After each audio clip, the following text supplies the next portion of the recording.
अस्सलाम वालेकुम dear students, my name is Saifur Rahman. और बेटा आज हम जो है वो इलेक्ट्रॉनिक्स में एक टॉपिक पढ़ेंगे।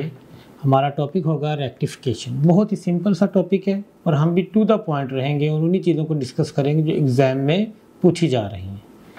तो आइए टॉपिक की तरफ चलते हैं जी। सबसे पहले हम देखेंगे रेक्टिफिकेशन क्या होता है। ठीक है जी, रेक्टिफिकेशन क्या है जी? रेक्टिफिकेशन एक प्रोसेस है जिसमें आप AC सिग्नल को DC सिग्नल में कन्वर्ट करते हैं। Conversion of alternating current into direct current is called rectification. और जो सर्किट यूज होते हैं इस मकसद के लिए, यानी अल्टरनेटिंग करंट को डायरेक्ट करंट में कन्वर्ट करने के लिए, उनको हम कहते हैं रेक्टिफायर्स। हमारे पास सिलेबस में दो किस्म के रेक्टिफायर हैं, half wave rectifier and full wave rectifier. Half wave rectifier को हाफ वेव रेक्टिफायर क्यों कहते हैं? क्योंकि हम जब उस सर्किट को जब हम एक वेव देते हैं इनपुट सिग्नल की, तो वो उसमें से हाफ वेव को रेक्टिफाई करता है, हाफ को वो नहीं करता, इसलिए उसको हम हाफ वेव रेक्टिफायर कहते हैं। और फुल वेव रेक्टिफायर डेफिनेटली वो पूरी वेव को रेक्टिफाई करेगा। ठीक है, इसलिए उसको फुल वेव रेक्टिफायर कहते हैं। ठीक है, चले हम हाफ वेव रेक्टिफायर की पहले बात करते हैं जी। ये हमारे पास एक सर्किट है, ये देखिए एक डायोड लगा हुआ है, आपने AC सोर्स लगाई है और ये आपने लोड रेजिस्टेंस लगाई है। इधर आप इनपुट सिग्नल दे रहे हैं और इधर आपको आउटपुट मिल रही है। तो ये सिंपल सर्किट है हाफ वेव रेक्टिफिकेशन के लिए। थोड़ा सा हम डायोड के बारे में जान लेते हैं। बेटा डायोड की एक खूबी है कि डायोड सिर्फ तब कंडक्ट करता है जब वो फॉरवर्ड बायसिंग में होता है। तो फॉरवर्ड बायसिंग में कब होता है? ये आपके पास बेटा एक डायोड है, देखिए ये वर्टिकल लाइन को N कहते हैं और एरो हेड को हम P कहते हैं। तो जब जो है वो P साइड जो है वो हाई पोटेंशियल पे हो और N साइड जो है वो लो पोटेंशियल पे हो, P हाई पे हो और N लो पे हो, तो हम कहते हैं ये फॉरवर्ड बाइस्ड है, तब ये कंडक्ट करता है। ठीक है, क्योंकि जब वो फॉरवर्ड बायस हो जाता है तो डायोड की रेजिस्टेंस बहुत कम हो जाती है। इसकी रेजिस्टेंस जो है आप कह लें कि फ्यू ओहम्स रह जाती है, फ्यू ओहम्स। ठीक है जी, और अगर डायोड आपका आइडियल हो तो हम कह सकते हैं कि जी फॉरवर्ड बायसिंग में उसकी रेजिस्टेंस 0 है, आइडियल डायोड की। ठीक है, और जब रेजिस्टेंस कम होती है तो इसमें करंट ज़्यादा हो जाता है, तो ये जो करंट है वो मिली एम्पियर्स में आपको मिलता है। याद रखिएगा, फॉरवर्ड बायसिंग में डायोड मिली एम्पियर्स में करंट देता है और ये करंट जो है ये होता है due to majority charge carriers.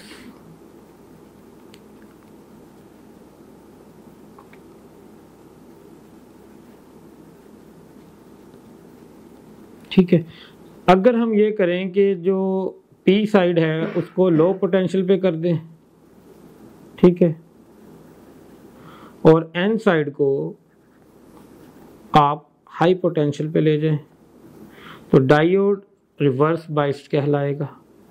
इस कंडीशन में जो प्रैक्टिकल डायोड है उसकी रेजिस्टेंस बहुत ज़्यादा हो जाती है, तकरीबन मेगा ohms में चले जाती है जी। ठीक है जी, जो आइडियल डायोड होगा उसकी रेजिस्टेंस इन्फिनिटी ली जाएगी जब वो रिवर्स बाइस्ड होगा। ठीक है, इस वक्त जो हमें करंट मिलता है वो लीकेज करंट होता है और वो माइक्रो एम्पियर्स में हमें मिलता है, और मिलता किन की वजह से? माइनॉरिटी चार्ज कैरियर्स की वजह से, माइनॉरिटी चार्ज कैरियर्स की वजह से। डायोड की इसी खूबी को हम इस्तेमाल करते हैं और इसको रेक्टिफिकेशन के लिए यूज़ करते हैं, क्योंकि ये सिर्फ तब कंडक्ट करता है जब ये फॉरवर्ड बायसिंग में होता है और रिवर्स बायसिंग में ये कंडक्ट नहीं करता। एक दो पॉइंट और नोट कर लीजिएगा कि आपके पास जो आइडियल डायोड है उसका पोटेंशियल ड्रॉप जो है वो 0 होता है फॉरवर्ड बायसिंग में। अगर हम पोटेंशियल ड्रॉप की बात करें, ये सारी चीज़ें हमें काम आएंगी जो हम पढ़ रहे हैं जी। पोटेंशियल ड्रॉप जो है वो आइडियल डायोड का क्या है, वो 0 है।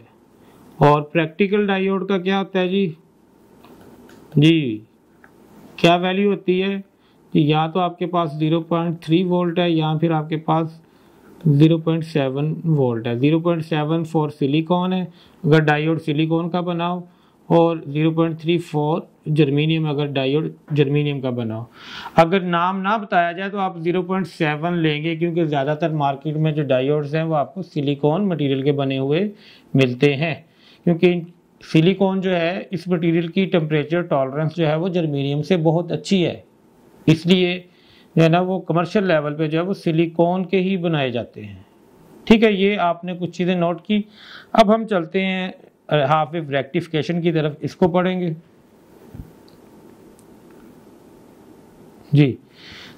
आप देखें जब इनपुट सिग्नल का पॉजिटिव हाफ जो है, ये देखें ना, यहाँ से वेव शुरू हुई, यहाँ पे वेव ख़त्म होनी है, तो ये जो आपको पॉजिटिव नज़र आ रहा है जिसको मैं रेड कर रहा हूँ, ये इसका हाफ साइकिल है यहाँ तक।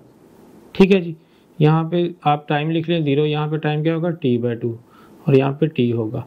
तो 0 से T/2 तक पॉजिटिव हाफ साइकिल आ रहा है, और इधर आपके डायोड का जो है वो ये P साइड है और ये N साइड है। जब पॉजिटिव हाफ साइकिल जो है वो पहुंचता है तो P आपके पास जो है उस पे P पे पॉजिटिव, ठीक है, N पे नेगेटिव।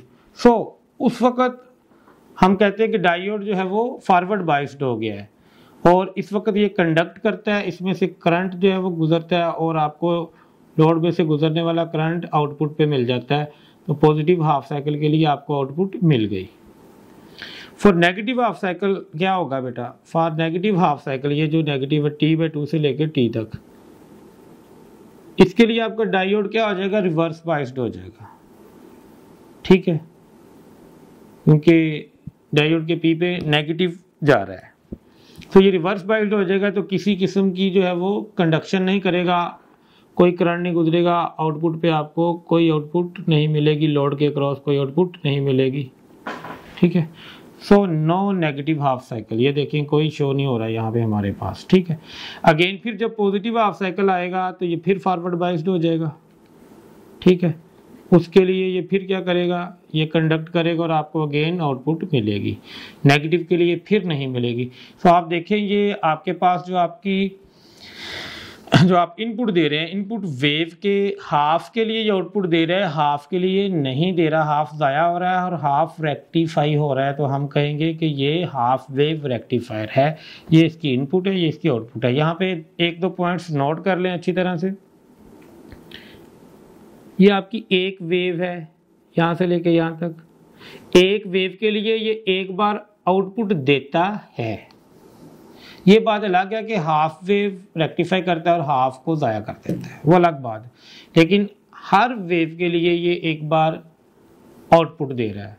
तो यहाँ से आप नोट कर लें कि आउटपुट की जो फ्रीक्वेंसी है वो इनपुट की फ्रीक्वेंसी के बराबर होगी, ये पॉइंट नोट कर लें। हाफ वेव रेक्टिफिकेशन में आउटपुट की फ्रीक्वेंसी इनपुट की फ्रीक्वेंसी के बराबर होती है। ठीक है, अगर हम जो है वो डीसी आउटपुट की बात करें तो आप उसको लिखेंगे V0 is equal to V in minus 0.7 V। जी 0.7 V क्यों माइनस किया है, क्योंकि आप ये फॉरवर्ड बाइस भी हो तब भी जो है वो डायोड के क्रॉस 0.7 वोल्ट का ड्रॉप आना ही आना है। ठीक है ना, तो बाकी जो है वो आपको आउटपुट पे मिलेगा। अगर आप जो कहते हैं, आप कहते हैं जी हमारा V इन 10 है, इसमें से 0.7 निकाल दें तो आउटपुट पे आपको 9.3 वोल्ट आ रहा होगा, डीसी वोल्ट।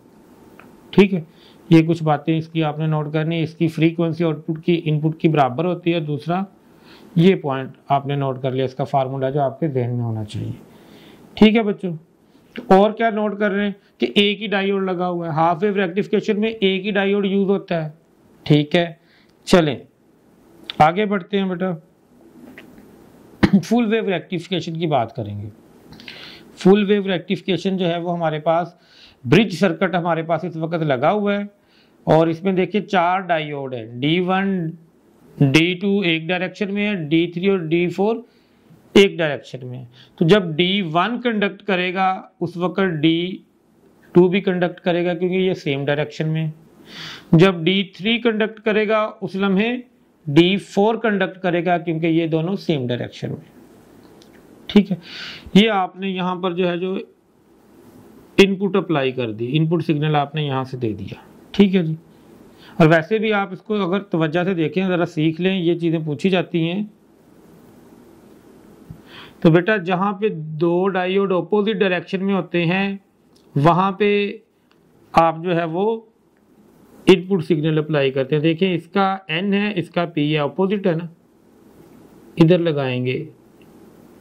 और इधर देखें इसका N है, इसका P है, तो यहाँ पे लगाएंगे। आप यहाँ पे नहीं लगाएंगे, यहाँ पे दोनों के N है, यहाँ पे नहीं लगाएंगे। यहाँ पे दोनों के P है, यहाँ पे नहीं लगाएंगे। यहाँ पे क्या लगाएंगे, यहाँ पे आप लोड लगाएंगे। क्या लगाएंगे?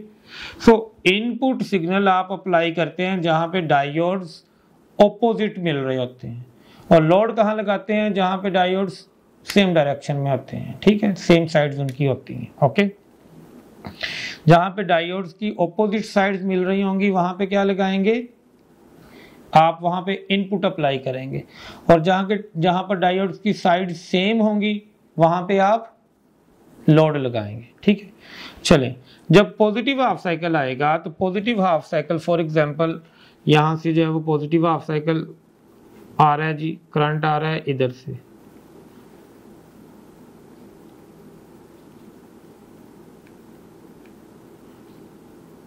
तो देखिए पॉजिटिव हाफ साइकिल के लिए इसका P है और इसका N है, तो ये हो जाएगा D1 क्या हो जाएगा, ये फॉरवर्ड बाइस्ड हो जाएगा।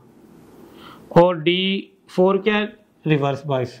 D1 फॉरवर्ड बाइस है तो D2 भी उस वक्त क्या है, फॉरवर्ड बाइस्ड है, सेम डायरेक्शन में है ना। आप देखें D4 रिवर्स बाइस्ड है तो D3 भी रिवर्स बाइस्ड होगा।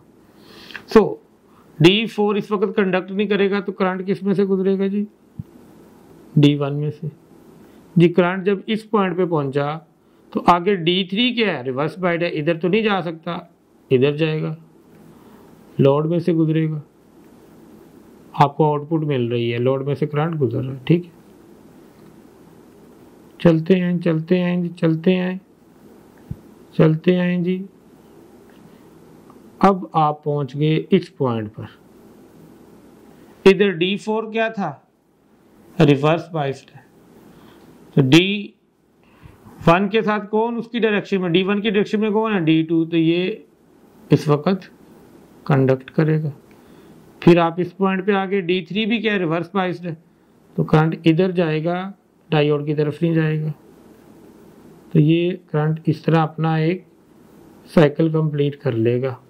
ठीक है जी। जब नेगेटिव हाफ साइकिल आएगा तो उस वक्त क्या होगा जी, नेगेटिव हाफ साइकिल जब आपका आएगा तो अब D1 और D2 रिवर्स बाइस्ड हो जाएंगे, D3 और D4 क्या हो जाएंगे, फॉरवर्ड बाइस्ड हो जाएंगे।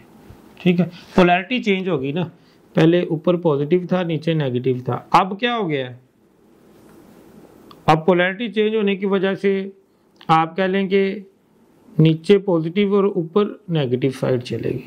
सो करंट आपको पता है कि हमेशा पॉजिटिव टू नेगेटिव चलता है, तो करंट इधर से निकलेगा अब। ठीक है जी, ये करंट इधर से आ रहा है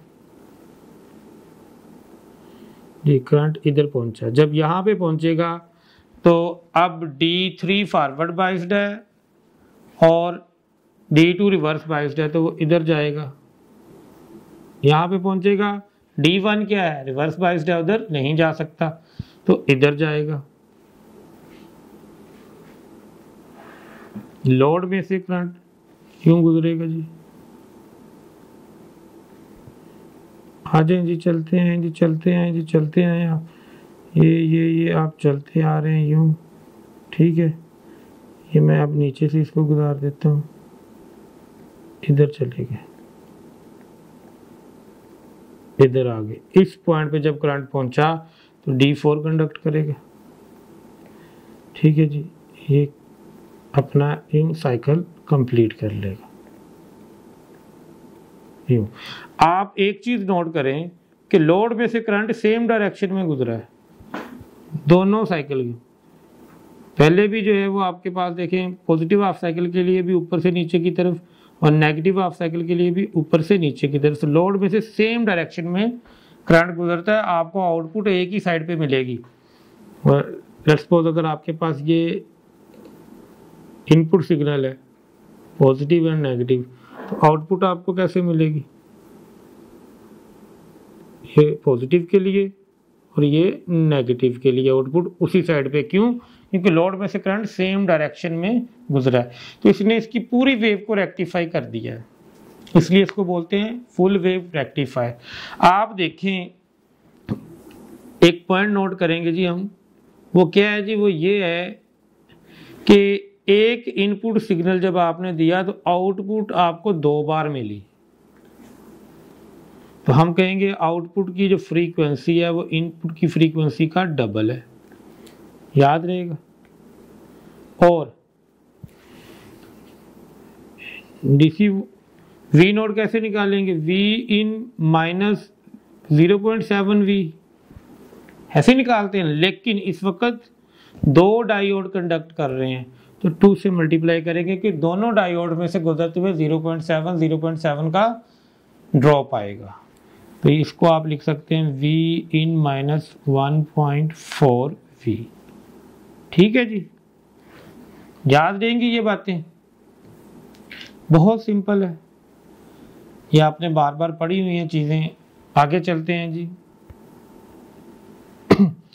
ये आपके पास फुल वेव रेक्टिफिकेशन का ही सर्किट है जी, लेकिन ये थोड़ा इंटरेस्टिंग है, इसमें सेंटर टेप ट्रांसफार्मर जो है वो यूज होता है, ये फेडरल के कोर्स में है और इसमें 2 डायोड लगे हुए हैं, हाफ साइकिल के लिए एक डायोड कंडक्ट करता है, हाफ साइकिल के लिए दूसरा, तो फ्रीक्वेंसी तो वही आएगी आपके पास 2f इन। ठीक है जी, आउटपुट की फ्रीक्वेंसी इनपुट की फ्रीक्वेंसी का डबल है, लेकिन अगर आप V नोड निकालें तो वो क्या आएगा, V इन माइनस 0.7 V, क्योंकि हाफ साइकिल के लिए एक ही डायोड कंडक्ट कर रहा है।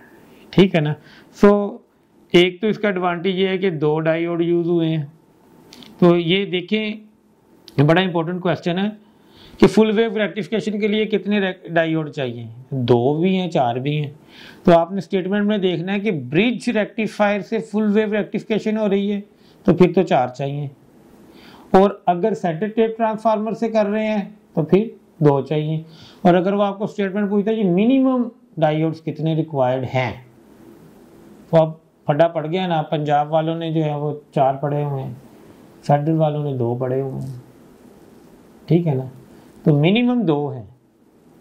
ठीक है, ब्रिज रेक्टिफायर के लिए 4, ठीक है, और सेंटर टेप ट्रांसफार्मर यूज करते हुए 2।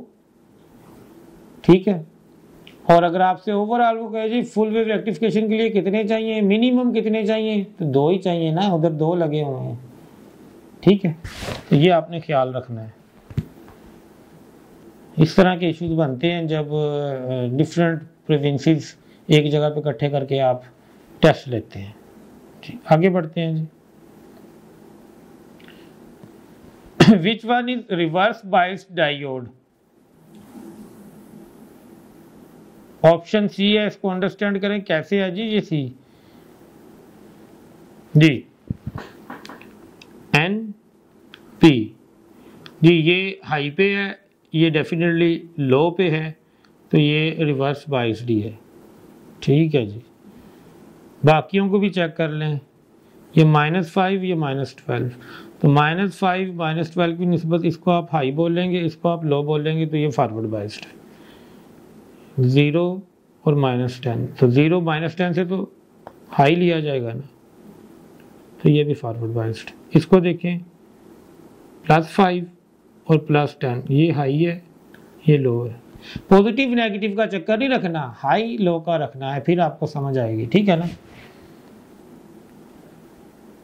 जी, नेक्स्ट क्वेश्चन भी है, डी ऑप्शन है आपके पास, इसको वेरीफाई करना है आपने, which one is reverse biased diode, check करेंगे यही है या नहीं है। देखें ये लो पे है ये हाई पे है, ऐसे ही है, -4 की निस्बत -3 तो हाई है ना, तो ये लो पे है ये हाई पे है, ठीक है, तो ये फॉरवर्ड बाइस्ड है कि रिवर्स बाइस्ड है? ये रिवर्स बाइस्ड है। ये क्या है? ये रिवर्स बाइस्ड ही तो है, ठीक है ना, ये रिवर्स बाइस्ड है। चलिए बाकी भी चेक कर लें। इसको देखें 0 -2, ये हाई है, ये लो है, ये फॉरवर्ड बाइस्ड है, ठीक है। इसको देखें 3 3, ये हाई लो है ही नहीं, इसकी बाइसिंग जो है वो नहीं है, हम डिसाइड करेंगे। आगे चले -2, ये लो पे है, ये हाई पे है, ठीक है जी। तो ये भी रिवर्स बाइस्ड है। तो अब तो ये अल्फा भी आपका रिवर्स बाइस्ड आ रहा है और आपका डेल्टा भी रिवर्स बाइस्ड आ रहा है। -4 लो है, -3 हाई है, ठीक है जी। सो दो ऑप्शंस ठीक हो रही हैं आपके पास जी, अल्फा और डेल्टा दोनों ठीक है, रिवर्स बाइस्ड है। मोर रिवर्स बाइस्ड कौन सा है वो ले लें। -2 और 2 में कितना डिफरेंस आ जाएगा? -2, ये डिफरेंस निकाल लें, -4, ठीक है जी। इधर ले -4 -3, -4 -+1 -3 जी। ये मोर रिवर्स बाइस्ड है, लेकिन है तो दोनों रिवर्स बाइस्ड ना। ये भी ठीक है, ये भी ठीक है, ये मोर रिवर्स बाइस्ड है। आगे चलते हैं जी। In half wave rectifier the load current flows for the complete cycle of the input जी, कंप्लीट के लिए नहीं, हाफ के लिए। Only for positive half cycle of the input signal, less than half cycle of the input signal नहीं, ये भी गलत है, ये भी गलत है जी। More than half cycle but less than half, more than half cycle but less then complete cycle, ये भी नहीं। बीटा ऑप्शन राइट है आपकी। एक बात और नोट कीजिएगा, आपने डायोड यूं लगाया हुआ है तो ये पॉजिटिव हाफ साइकिल के लिए कंडक्ट कर रहा है। अगर आप डायोड यूं लगा देते तो ये नेगेटिव के लिए कंडक्ट करता, ठीक है ना। अब देखें ना, इधर N इधर P, तो फॉरवर्ड ही हुआ है।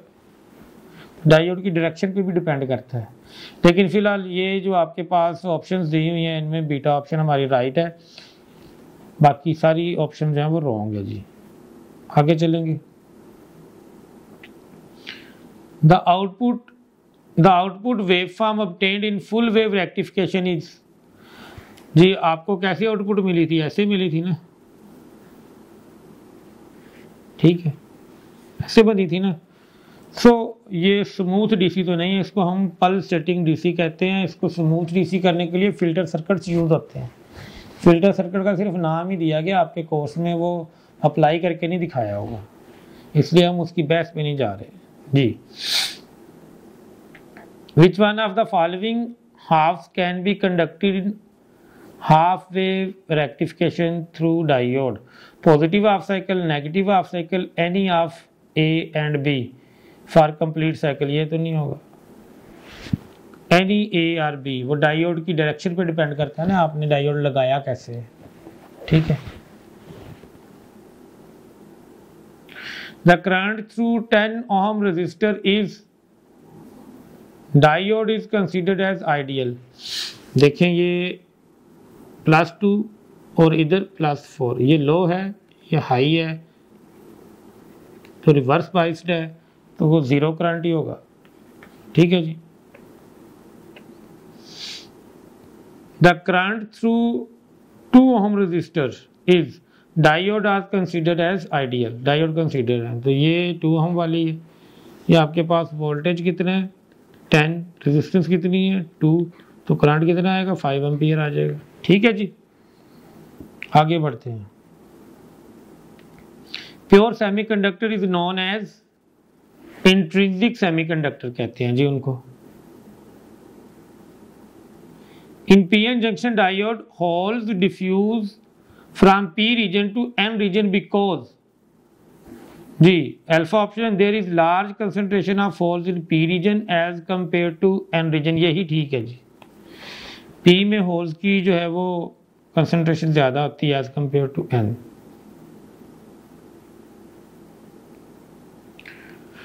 Total number of current carriers in intrinsic semiconductor of dimensions 1 metre 1 metre 10⁻⁻² metre, ये डायमेंशन यानी उसका वॉल्यूम दे दिया।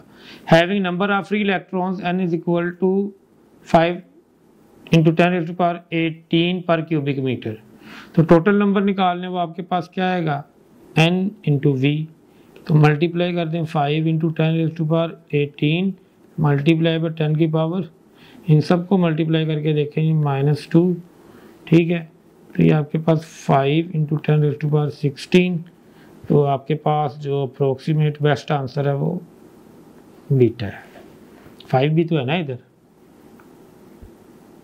जी।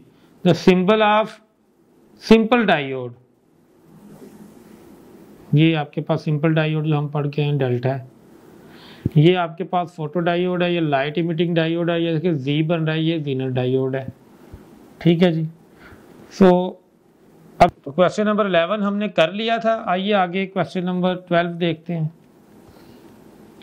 इन the voltage current characteristics of junction diode the point A and B corresponds to, ये point A है जी, यहाँ colour change कर लें आप, ये पॉइंट ए है जी, ठीक है, ये पॉइंट बी है जी। ए जो है वो एवालांच ब्रेकडाउन है, बी जो है वो जीनर वोल्टेज है जी, ए जो है वो नी वोल्टेज है, बी जो है वो एवालांच ब्रेकडाउन है जी, ए जो है वो नी वोल्टेज है, बी जो है वो जीनर वोल्टेज है, और डेल्टा ऑप्शन क्या है, ए जीनर वोल्टेज है और बी नी वोल्टेज है जी। नी वोल्टेज आपको पता है कि जी जहाँ तक जो है वो पोटेंशियल ड्रॉप अक्रॉस द जो है वो आप कह लें कि डायोड आ रहा था, उसके बाद फिर कंडक्शन बढ़ती है, उसको नी वोल्टेज बोलते हैं। जैसे 0.7 वोल्ट जब वो नी वोल्टेज है किसके लिए, सिलिकॉन के लिए, 0.3 है फॉर जर्मीनियम। तो नी वोल्टेज जो है वो फॉरवर्ड बाइसिंग में होता है, तो ये फॉरवर्ड बाइसिंग वाली कर्व इस तरफ है, तो बी तो हो गया नी वोल्टेज। बी को कहीं और नहीं कहा है, नहीं कहा, बी नी है जी, नी, तो यही ऑप्शन आपकी ठीक होगी। और ये जो आपके पास ए है, देखिए यहाँ पर जो है ना, इसको जीनर वोल्टेज भी बोलते हैं, ठीक है। इसके बाद जो है ना रिवर्स बाइसिंग में आपको करंट मिलता है, ये एक स्पेशल डायोड होता है जीनर डायोड, लेकिन वो हमारे कोर्स में नहीं है, तो हम इसकी डिटेल में नहीं जा रहे हैं, ठीक है ना। ये रिवर्स बाइसिंग में जीनर वोल्टेज होता है, फॉरवर्ड बाइसिंग में नी वोल्टेज होता है, बस आप ये याद रख लें। आगे चलते हैं।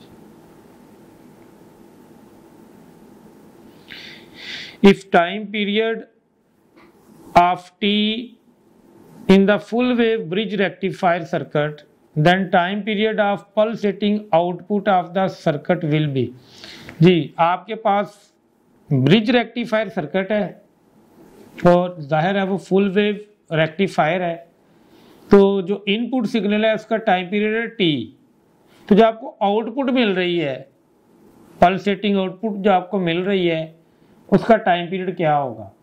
तो आपको मैंने बताया था कि जो फ्रीक्वेंसी होती है आउटपुट की वो डबल होती है इनपुट की फ्रीक्वेंसी से, तो टाइम पीरियड जो आउटपुट का है वो हाफ हो जाएगा इनपुट के टाइम से, तो T/2 आ जाएगा आपके पास answer.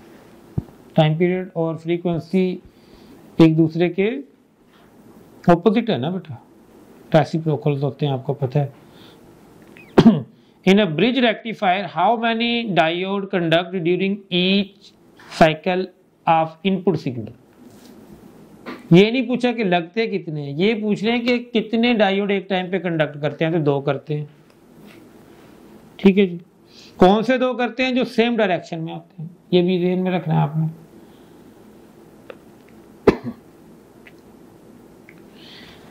If a full wave rectifier circuit is operating from 50 Hz means the fundamental frequency in the ripple will be input की फ्रीक्वेंसी 50 है तो आउटपुट की क्या आएगी 2 × 50 आएगी ना 100 आएगी ना, डबल आएगी उसका जी।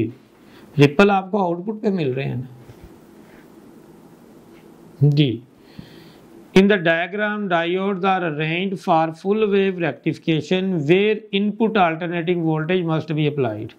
तो मैंने आपको बताया था जहां पर ऑपोजिट डायरेक्शन में डायोड मिले, देखिए इसका P इसका N ये चूज कर ले जी, इसका N इसका P ये चूज कर ले, तो A और C पे अप्लाई कर दें आप across A and C।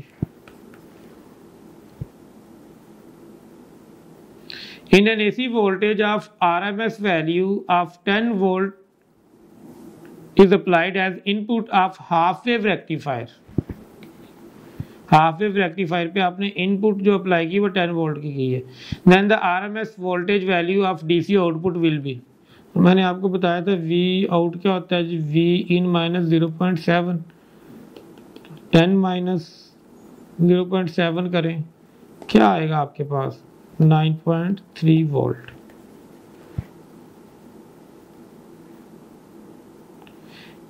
If a half wave rectifier is used to convert 50 Hz AC into DC,